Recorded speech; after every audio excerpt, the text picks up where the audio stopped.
what are they doing?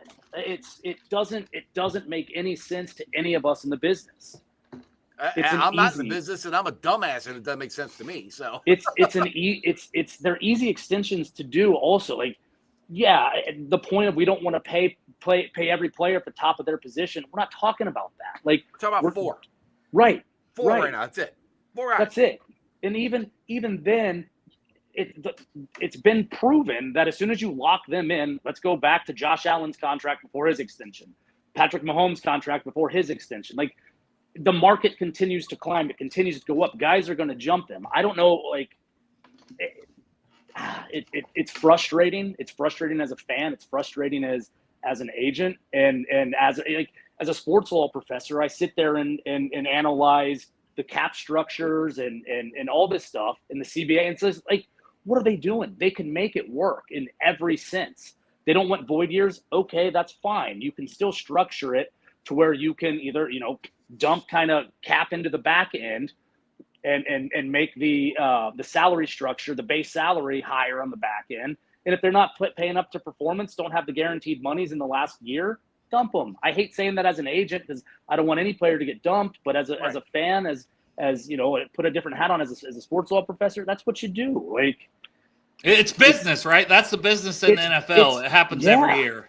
Absolutely. Like, and they know that. It's not that they've been in the what's the NFL not for long, so they know that. We've had Corey Dillon on all of our shows here.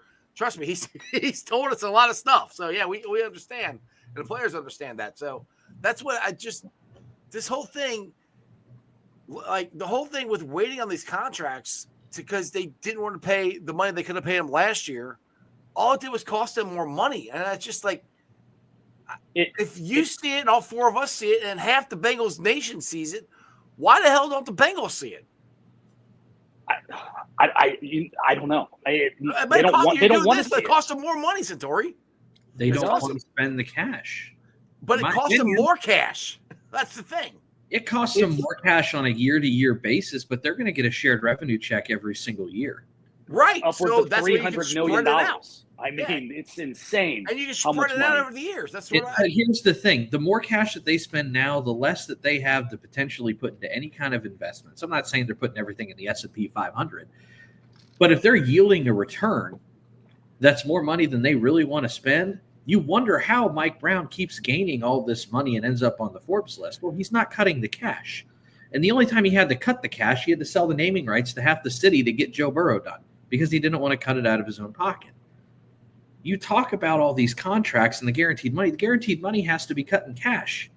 It doesn't have to be, but a lot of teams still do it. The less money that they have to cut in guaranteed money is the less dead cap they potentially have, the less guarantees they have in year 2. And the reason why they have such year-high cap hits and the reason why they're not constantly maximizing every dollar under the salary cap, because the cap's there, but it's easily fabricated, is because of the way they structure these contracts, and it causes them more cap in year 1 than they need to. And, they do all these signing bonuses instead of guarantees. They don't prorate bonuses out properly. They don't do all the different rolling guarantees they could do. They don't do void years, and they just end up costing themselves less physical liquid cash. But over the course of the contract, for them, that makes more sense.